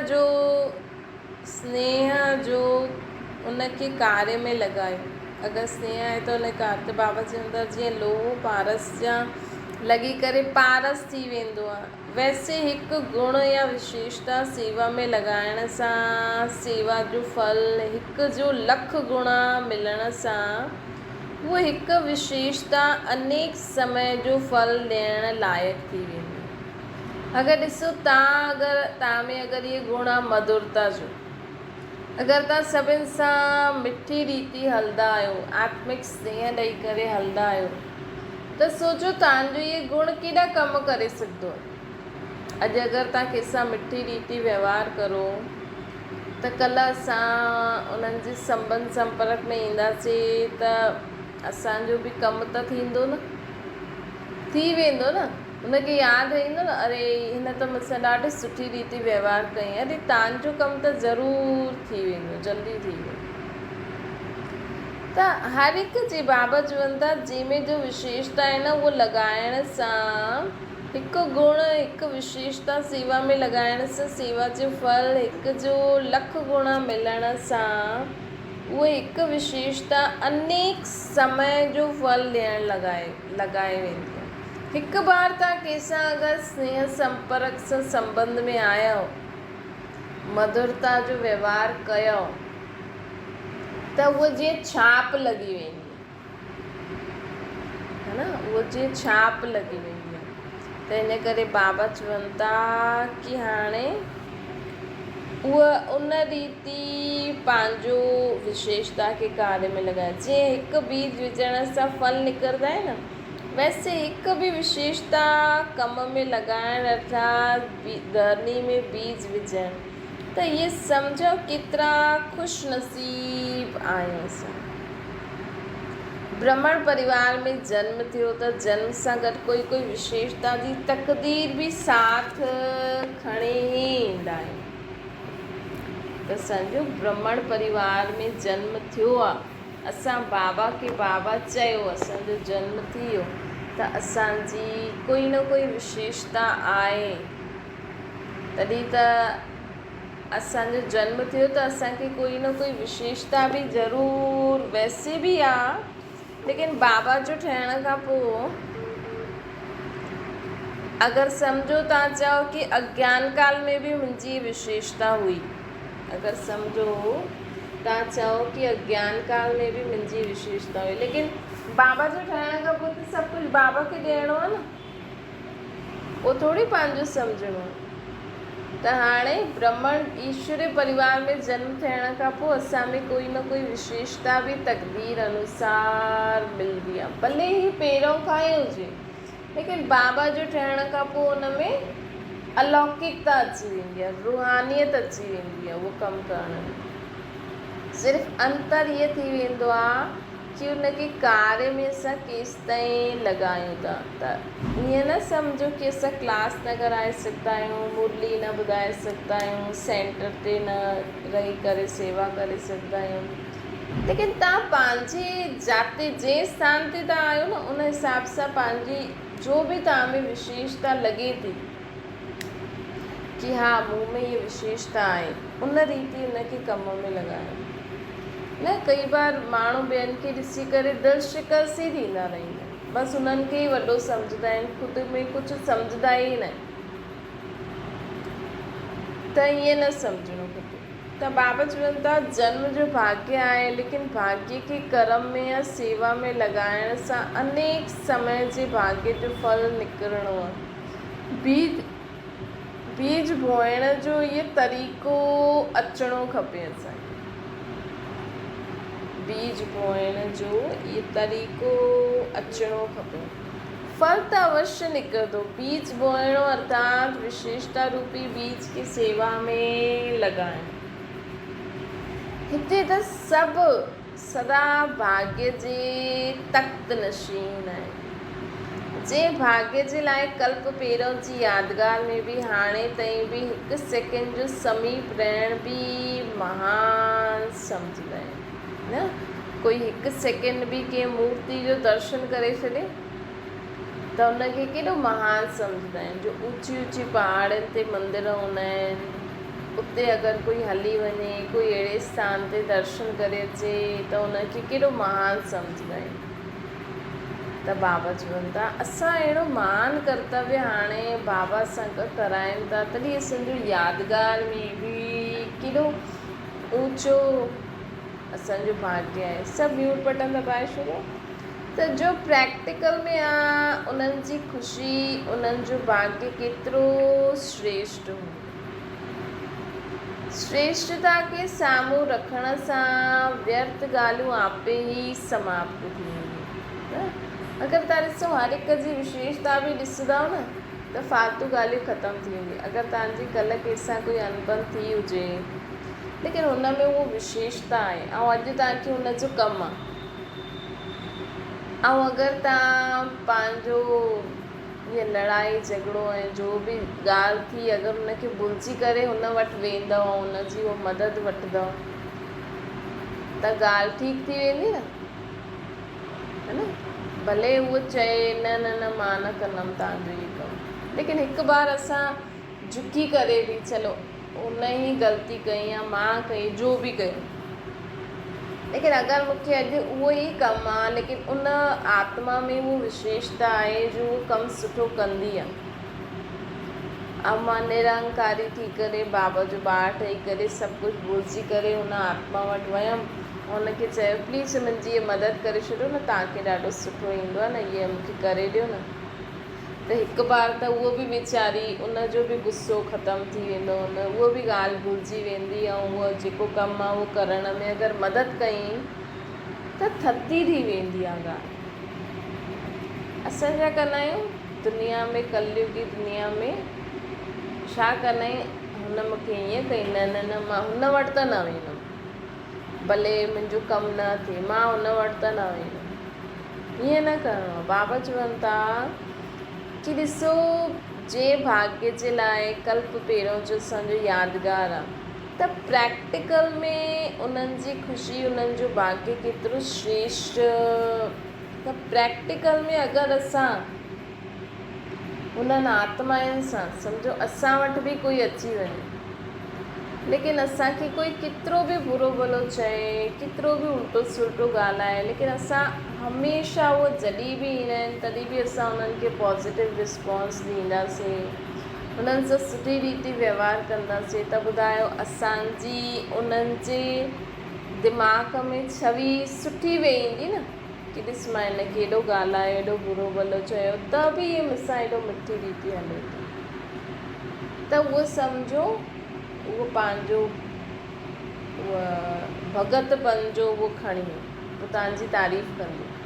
भक्ति में बि ईअं ई थींदो आहे न, अॼु दुख थियो, परेशानी थी त मूर्तियुनि जे अॻियां हुन देव या देवी खे बुरो भलो चई छॾींदा आहिनि कि तव्हां असांजी मदद न कई, मां तव्हांखे एॾो मञियो, एॾो कयो। ॾिसो चईंदा आहिनि न, भॻवान खे बि चई ॾींदा आहिनि, देवी देवताउनि खे बि चई ॾींदा आहिनि कि तूं भॻवान मूंसां छा कई, मां तुंहिंजे एॾा पाठ कया, एॾा इहे कया, एॾा भक्ति कई, एॾा व्रत जप कया ऐं मूंसां कुझु सुठो थियो ई न, लेकिन ॿिए ॾींहुं हुन ई मूर्ति जे अॻियां वापसि पूजा करणु अची वेंदा आहिनि। त पोइ मूर्ति पंहिंजो हर्षित मुख या जो चहिरो आहे उदास वारो थोरी कंदी आहे, ईअं थोरी चईंदी आहे कल्ह तव्हां असांखे ॾाढो बुरो भलो चयो, हाणे न ईंदा करो असांजे मंदर में। त असांखे बि असां देवी देवता कीअं ठाहींदासीं, जॾहिं कोई बि असांखे कुझु बि पथर ॾे, बुरो भलो चए, कुझु बि ॾे, लेकिन असां सदा ई उन्हनि खे सुख शांती ख़ुशी ॾियूं, तॾहिं असां देवी देवता ठही सघंदासीं,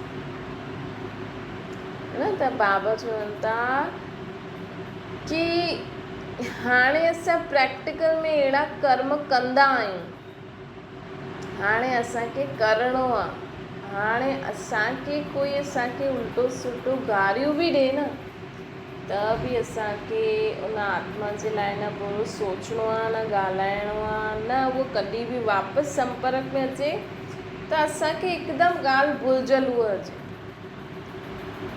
तॾहिं उहो भुलिजी सघंदी, तॾहिं हुनजे दिमाग़ में मन में असांजे लाइ सुठी छवि वेंदी, तॾहिं उहा आत्मा भक्ति मार्ग में असांखे पंहिंजो इष्ट सम्झी। त बाबा चवनि था कि श्रेष्ठता खे साम्हूं रखण सां व्यर्थ ॻाल्हियूं समाप्त थी, त सभिनि जी विशेषता साम्हूं रखण सां व्यर्थ ॻाल्हियूं समाप्त थी। अच्छा, पांडव अर्थात सदा विजयी। पांडवनि जो नाम विजयी जे कारण ई प्रसिद्ध आहे न।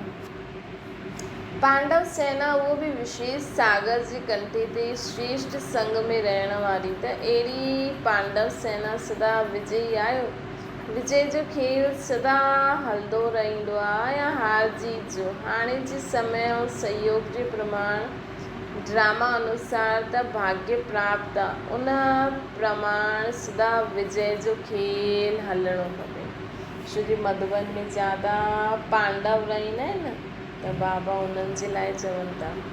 लेकिन असां जाते बि आहियूं, असांखे पंहिंजे लाइ बि सम्झो आहे। ड्रामा अनुसार जो विशेषता प्राप्त आहे, उनखे सदा कार्य में लॻायो त ॿियनि जी विशेषता बि ॾेखारे मिली न। अॼु अगरि तव्हां में जो विशेषता आहे, तव्हां में सम्झो तव्हां सुठी रोटी ठाहींदा आहियो, त तव्हांखे छा करिणो आहे? सिर्फ़ु ख़ुदि ठाहे करे थोरी खाइणो। अगरि तव्हां कोई चीज़ सुठी ठाहे सघंदा आहियो त हुनखे ठाहे करे बांटो, हिक ॿिए खे ॾियो। कई माण्हू सोचंदा आहिनि न न एॾो कीअं ठाहींदासीं, एॾी महिनत लॻंदी, एॾा पैसा लॻंदा। लेकिन दुआयूं बि त मिलंदियूं न, ख़ुशी बि त थींदी। अॼु अगरि तव्हां पैसो लॻायो बि, केतिरो लॻंदो? चलो थोरी थोरी बांटो, कम से कम इन सां प्रेम, ख़ुशी, थोरो संबंध में जो खटास आदि थींदी आहे, उहो ख़तमु थी वेंदी। सम्झो तव्हांजी कंहिंसां अनबन थी, तव्हां में कोई विशेषता आहे, त हुन विशेषता अनुसार हुनखे कॾहिं कुझु मोकिलियो, ॾियो। माण्हू सोचंदा आहिनि न पैसा ख़र्च थींदा ईअं, लेकिन माण्हू दुआयुनि जे बारे में न सोचंदो। दुआयूं बि त मिलंदियूं। कागज़ जा नोट थोरी खणी वेंदासीं जॾहिं शरीर छॾंदी आत्मा, दुआयूं खणी वेंदियूं न। सम्झो अगरि असां अॼु कंहिंसां असांजी जेकी अनबन आहे, हुन सां उनखे असां कुझु ॾिनोसीं बि, कुझु खारायोसीं बि, कुझु प्यार सां उन्हनि खे ॾिसूं, मिलूं, कल्ह जो उहो शरीर छॾे त कम से कम असांखे पश्चाताप त न थींदो कि मां त हुन सां लड़ी हुअमि, वीचारी मां फालतू ई हुन सां लड़ियमि। इन करे न जंहिंसां जो बि आहे न, हाणे सॉल्व करे छॾियो। छो जो कंहिंजो कोई भरोसो न आहे अॼुकल्ह, पोइ वेही माण्हू पश्चाताप थो करे। त बाबा चवनि था सदा कार्य में लॻायो त ॿियनि जी बि विशेषता ॾेखारे में ॾींदी। विशेषता खे न ॾिसंदे, अगरि असां विशेषता खे न ॾिसी करे ॻाल्हि खे ॾिसंदा आहियूं त हिन करे हार थी वेंदी आहे। हर हिक जी विशेषता खे स्मृति में रखो। हिकु ॿ में फेथफुल रहो त उन्हनि जी ॻाल्हियुनि जो भाव बदिली वेंदो। फेथफुल बि रहणो, माना ॻाल्हि अहिड़ी थी वेंदी आहे, माण्हू अहिड़ो कंदा आहिनि, लेकिन असां सां गॾु त बाबा आहे न, असां सां गॾु कोई ग़लति न करे सघंदो। ऐं असां उन्हनि ते सुठो फेथ रखी करे अगरि उन्हनि सां संपर्क में ईंदासीं न, त भले ई उन्हनि जो बुरो भाव हूंदो, लेकिन हुन समय उन्हनि जो अशुभ भाव असांजे मथां हावी न थींदो। छो जो असांजो संकल्प तेज आहे कि सुठी आत्मा, त असां उनखे सुठी आत्मा जे संकल्प सां ॾिसंदासीं न, त उन समय ते उनजो बुरोपन मर्ज थी वियो। जीअं बाबा चईंदा आहिनि न, कोई बि विकारी आत्मा तव्हांजे साम्हूं अचे, लेकिन असां में एतिरी पवित्रता जी शक्ति हुजणी खपे कि जेसि ताईं उहा आत्मा असांजे संपर्क में आहे, उनजी अपवित्रता मर्ज थी वञे। त ईअं ई बाबा चवनि था विशेषता खे ॾिसंदे उहे हलो त हार न थींदी। हर हिक जी विशेषता खे स्मृति में रखो, हिक ॿिए जे मथां फेथफुल रहो, त ॻाल्हि जो भाव बि बदिली वेंदो। मतिलबु कोई ॻाल्हि असांजे लाइ उल्टो करण वारो आहे, लेकिन असांखे फेथ आहे कि न न उहो मुंहिंजो कॾहिं बुरो न कंदो, त उहो करण वारो बि आहे, लेकिन भाव बदिली वेंदो। छो कि असांजो फेथ आहे न। अगरि आपस में ॿ मित्र हूंदा आहिनि ऐं हुनजे विच में टे हुननि जी कुझु ग्लानी कंदा आहिनि, त उहो हुनजे भाव खे बदिली ॾींदा आहिनि न। जीअं तव्हांखे कोई ब्रह्मा जे लाइ चए कि ईअं आहे त गाली ॾींदा आहिनि, लेकिन तव्हां उन्हनि खे निश्चय सां सम्झाईंदा आहियो इहे गाली न आहे, इहे त स्पष्टीकरण आहे। मतिलबु असां उहे गारियूं ॾिए ऐं असां ब्रह्मा बाबा जे लाइ उनखे सही सही ॻाल्हियूं ॿुधायूं कि न न तव्हां अर्थ ग़लति कढियो आहे, हिन जो त अर्थ ईअं आहे, हीअं आहे। जिते निश्चय हूंदो आहे न उते शब्द जो भाव बदिली साधारण ॻाल्हि थी वेंदी आहे। हर हिक जी विशेषता खे ॾिसो त हुनजी त अनेक हूंदे हुए बि हिकु ॾेखारे में ॾींदो, हिकु मत संगठन थी वेंदो न। वैसे त ॾिसो असांजी अगरि संबंधनि में अगरि तव्हांजी कंहिंसां नथी बि ठहे, लेकिन तव्हांखे अगरि कोई टियों अची करे चए न कि फलानी अहिड़ी आहे, हीअं आहे, तव्हां सां बि हीअं कंदी आहे, त तव्हां कॾहिं बि उनखे नेगेटिव उनजे लाइ न चईंदा करो। छोजो छा थींदो आहे, इन सां असांजे संबंधनि में दूरी वधी वेंदी आहे। ॿियो टियों अलाए कंहिं उद्देश्य सां आयो आहे, लक्ष्य सां आयो आहे, ॿियो उहो उनखे तव्हांजे लाइ चईंदो कि हा फलानी बि तव्हांजे लाइ हीअं चइबी, ॿियो तव्हांजे विच में लड़ाई थी। इन करे ॿिनि जे विच में जो बि गड़बड़ी आहे उहो ॿिनि ताईं रहे, टे ताईं, चाहे तव्हांजी माउ हुजे, चाहे पीउ हुजे, चाहे कोई बि हुजे। अॼु ससु नुंहुं में लड़ाई थी त टे ताईं ॻाल्हि न वेंदी, तॾहिं ससु नुंहुं ठही करे हली सघंदी आहे। न त जो बि टियों ईंदो आहे न उहो तव्हां खां ॻाल्हि कढाए वेंदो, पोइ ॿियूं जॻह उनखे वेही चईंदो हा हुनजी नुंहुं बि ईअं चए पई, मुंहिंजी ससु अहिड़ी आहे वेड़ी आहे। अॼुकल्ह ईअं ई थिए थो न, ऐं गड़बड़ी सभु इहे फ़ोन था कनि। सॼो ॾींहुं अलाए कहिड़े कहिड़े संबंधनि खे असां कंहिं ॻाल्हि चईंदा आहिनि, पोइ उहा ॻाल्हि ॿी वटि, टी वटि, चौथी वटि, पोइ अल्टीमेटली सभु कमु ख़राबु थी वेंदो।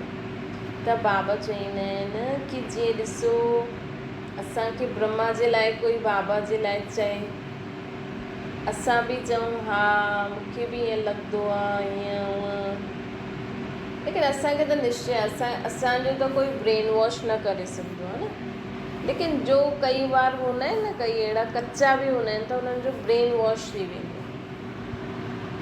त हिन करे तव्हांखे अगरि हिन ज्ञान मार्ग में या बाबा जी ॻाल्हियुनि में कोई बि ॻाल्हि जो संशय आहे, कोई बि ॻाल्हि आहे, त उहो बाबा वटि ई पत्र रखी करे बाबा खे ॾियो, या तव्हांजी कोई निमित वॾो टीचर आहे उन्हनि खे अगरि असां ॿुधाईंदासीं त असां ज्ञान में अॻियां हली सघंदा आहियूं। न त पोइ अहिड़ा माण्हू बि हूंदा आहिनि जो असांखे ज्ञान मां बि उल्टी सुल्टी ॻाल्हियूं करे छुड़ाए ॾींदियूं। त बाबा चवंदा आहिनि, ऐं ॿियो बाबा चए थो हिकु मत संगठन थी वेंदो अगरि हीअं रहंदासीं त। कोई कंहिंजी ग्लानी जी ॻाल्हि ॿुधाए त तव्हां हुनखे टेको ॾियण जे बजाए ॿुधण वारे जो रूप परिवर्तन करे छॾियो, ॿुधाइण वारे जो रूप परिवर्तन करे छॾियो। तव्हांखे कोई कंहिंजे लाइ बि चए, सम्झो तव्हांजी बि हुन सां दुश्मनी आहे, लेकिन तव्हां हुनखे उनजे अॻियां असांखे ईअं थियणो ई न आहे कि हा मुंहिंजी बि उनजे प्रति इहा नेगेटिव भावना आहे, मुंहिंजी बि न ठहींदी आहे, ईअं न चइणो। चओ न उहो त ॾाढी सुठी आहे, भई थोरो बहुत ईअं थींदो ई आहे, कोई ॻाल्हि कोन्हे, असांजो त ठीकु आहे, उहो थोरो बहुत त ठीकु आहे, सो उहो बि ठीकु थी वेंदो।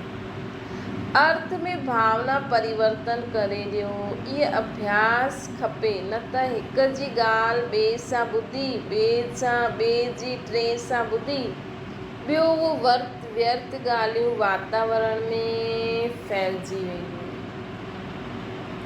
त हिन सां ॿियो ज़्यादा नेगेटिविटी, लड़ाई झगड़ा, संबंधनि में दूरी थी वेंदी आहे, जंहिं कारण पावरफुल वातावरण न ठही पाईंदो आहे। चाहे बाबा जी यज्ञ में हुजे, चाहे घर गृहस्थी मां, दुनिया वारनि जे लाइ बि त इहा शिक्षा आहे न। साक्षात्कार मुहूर्त भी न ठही सघंदा आहियूं। ऐं असां अगरि ब्रह्मण आत्मायूं बि ईअं कंदा आहियूं त असां छा साक्षात्कार मुहूर्त न ठही सघंदासीं। इन करे सदैव सभिनि जे प्रति शुभ भावना, कल्याण जी भावना हुजणी खपे। भले तव्हांजी कोई केतिरो बि वॾो दुश्मन हुजे त बि असांखे उन जे लाइ टे खे न चइणो। बाबा खे चओ, टे खे विच में न लाहिणो आहे। हिकु ॿ जी ग्लानी जी ॻाल्हियूं ॿुधाइण में टाइम वेस्ट बि थी वेंदो आहे, असांजे मन में बि व्यर्थ ईंदो आहे, पाप बि थींदो आहे, छो जो असां ॿियनि जी बुराइयूं फैलायूं था त पाप बि थी वेंदो आहे, त असांजो बाबा सां बि डिस्कनेक्शन थी वेंदो।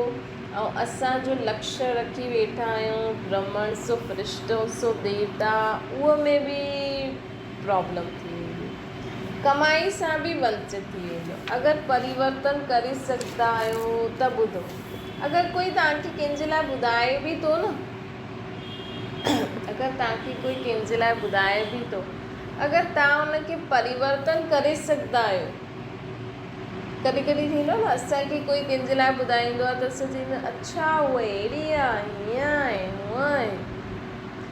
अगरि असांखे टे जे बारे में कोई ॿुधाए थो त अगरि असां उनखे परिवर्तन करे सघंदा आहियूं त ॿुधो, न त ॿुधंदे उहे न ॿुधो, चओ सभु ठीकु थी वेंदो। बसि हर हिक जी विशेषता जो वर्णन करो।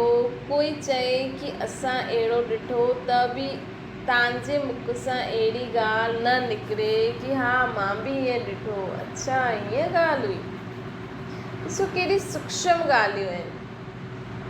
असांखे ॾाढो डीप रीति सां ख़ुदि जे मथां एॾो अटेंशन ॾियणो पवंदो, छो जो उहो वातावरण हूंदो आहे न त मुख खां निकिरी वेंदो, लेकिन असांखे एतिरी चेकिंग करे हलणो आहे, एतिरो अटेंशन सां हलणो आहे, तॾहिं असां परफेक्ट पुण्य आत्मा ठही सघंदासीं।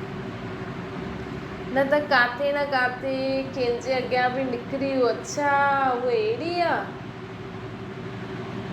त पाप ठही वेंदो, वरी पोइ उनखे धोइण लाइ पुरुषारत करो। त केॾी असांखे पंहिंजे मथां अटेंशन ॾेई करे हलणो आहे। बाबा चवनि था कि कोई चए कि असां अहिड़ो ॾिठो त बि असांजे मुख सां अहिड़ी ॻाल्हि न निकिरे, तव्हां हुनजी विशेषता ॿुधी करे तव्हां हुनखे विशेषता ॿुधाए करे उन ॻाल्हि खे चेंज करे ॾियो। न उहा त ॾाढी सुठी आहे, मूंसां त ॾाढो सुठो हले पई, हाणे ॿियो मूंखे पतो न आहे, बसि ॻाल्हि ख़तमु। जीअं उहा आई आग लॻाइण, असां हिकु ई शब्द सां उनखे बि शीतल करे छॾियो। सभिनि जे मुख सां हर हिक जे प्रति वाह वाह निकिरे, तॾहिं ई बाप जी वाह वाह थींदी। कोई जी ॻाल्हि अगरि हेठि मथे ॾिसंदे ॿुधंदा आहियो त दिलि में न रखो, बाबा खे ॾियो ऐं ख़तमु। सम्झो असांखे कोई इशारो बि ॾियणो थो पए कि हा फलानी में इहे संस्कार आहे त थोरो अटेंशन रखिजो, है न। कोई थींदो न, कोई नयो माण्हू हूंदो आहे त उहो फालतू में संशय में अची वञे, मुंझी वञे, त असां उनखे ठीकु आहे कि हा हिनजो थोरो अहिड़ो नेचर आहे, जीअं न कंहिंखे बीमारी हूंदी आहे त चईंदा न हा हिननि खे थोरी तकलीफ़ आहे त थोरो ध्यानु ॾिजो। इन रीति अगरि असां चयो त कोई ॻाल्हि कोन्हे, लेकिन ज़्यादा भड़काऊ डायलॉग न चओ कि उहो हुन सां डरी वञे। तव्हां पंहिंजे खे सदा ख़ाली ऐं हल्को रखो, सभु कुझु बाबा खे ॾेई छॾियो। अगरि तव्हां नथा करे सघो त सभु कुझु बाबा खे ॾेई तव्हां सदा हल्का रहो। अगरि दिलि जे अंदरि कहिड़ी बि प्रकार जी ॻाल्हि हूंदी त जिते ॻाल्हियूं आहिनि हुते बाप न आहे। असांखे सदा यादि रखिणो आहे कि असां हिन ॻाल्हियुनि में फसिजासीं त बाबा सां डिस्कनेक्ट थी वेंदासीं। कंहिंजे अवगुण खे हिक ॿिए जे साम्हूं वर्णन न करिणो आहे, छो जो वर्णन करण अर्थात बीमारी जा जर्म्स फैलाइण। कोई अहिड़ा जर्म्स हूंदा आहिनि त हुन समय कोई पावरफुल दवाई विझण सां ख़तमु कबो आहे। कोई पुछे फलानी कहिड़ी आहे त दिलि सां निकिरी ॾाढो सुठो आहे। हीउ ॾाढो सुठो शब्द बि उन आत्मा खे बि सुठो करे छॾींदो, जीअं बाबा चईंदा न मिठा ॿार। अनेक भावनि सां अनेक आत्मायूं ईंदियूं आहिनि, लेकिन तव्हांजी तरफ़ सां शुभ भावना जी ॻाल्हियूं ई निकिरनि। भावना शुभ आहे, हिकु भावना, हिकु कामना, हिकु जी लग्न में निर्विघ्न, व्यर्थ ॻाल्हियुनि जो स्टॉक ख़तमु, ख़ुशी जी ॻाल्हियुनि जो स्टॉक जमा। छा रखिणो आहे? भावना शुभ, हिकु भावना, हिकु कामना, हिकु जी लग्न में निर्विघ्न रहो, सभिनि जो ई कल्याण थिए, इहो ई भावना रखो। हिकु कामना, हिकु जी लग्न में निर्विघ्न रहो, व्यर्थ ॻाल्हियुनि जो स्टॉक ख़तमु, ख़ुशी जी ॻाल्हियुनि जो स्टॉक जमा। ख़ुशी जे झूले में झूलण वारी आत्मायूं सभिनि खे नज़र अचे। हर बोल में रूहानियत हुजे। रूहानियत जा शब्द ॾाढा मिठा हूंदा आहिनि। समय प्रमाण स्टेज बि ॾाढी ऊची हुजणी खपे। हाणे जे समय प्रमाण असांजी स्टेज ॾाढी ऊची हुजणी खपे। सदा ख़ुशी में झूलण वारा सभु सुठा आहिनि। असांखे गारियूं ॾियण वारा बि ॾाढा ई सुठा आहिनि। हर बोल में रूहानियत। चढ़ती कला जो अर्थ ई आहे जो पहिरियों हुया उनखे पार करे हाणे अॻियां पहुची विया आहिनि। अहिड़ी स्थिति हुजणी खपे साक्षात्कार मुहूर्त थियण लाइ। पोइ ॾिसो तव्हांजे अॻियां केतिरी भीड़ लॻंदी। तव्हांजी स्थिति सदा एकाग्र रहे तॾहिं नाम बालो थींदो। वृत्ति, दृष्टि, स्वभाव जी चेकिंग करण वारा सभु ईंदा असांजे अॻियां। ॾिसो असां अगरि अहिड़ो पुरुषार्थ शुरू कंदासीं न त असांखे चेक करण वारा बि सभु ईंदा। असांजी वृत्ति खे चेक करण वारा ईंदा। जानबूझ के माण्हू असांखे चईंदा फलानी अहिड़ी आहे वेड़ी आहे, लेकिन असांजी वृत्ति, दृष्टि, स्वभाव सर्व जे प्रति बाप समान त सभु चेकिंग करण वारा बि ईंदा। ईअं न मञदा बाबा, तव्हांजे दुश्मन बि ठहींदा। पोइ हुन जे लाइ माण्हू तव्हांखां पुछण बि ईंदा कि फलाणे तव्हां सां हीअं कई, तव्हांखे हीअं चई, कोई ॻाल्हि कोन्हे त लेकिन उन्हनि जे रियल तव्हांजी वृत्ति, दृष्टि, स्वभाव जी चेकिंग करण वारा सभु ईंदा, लेकिन उन्हनि खे रियल ज्ञान जो परिचय थी वञे। कीअं परिचय थी वेंदो?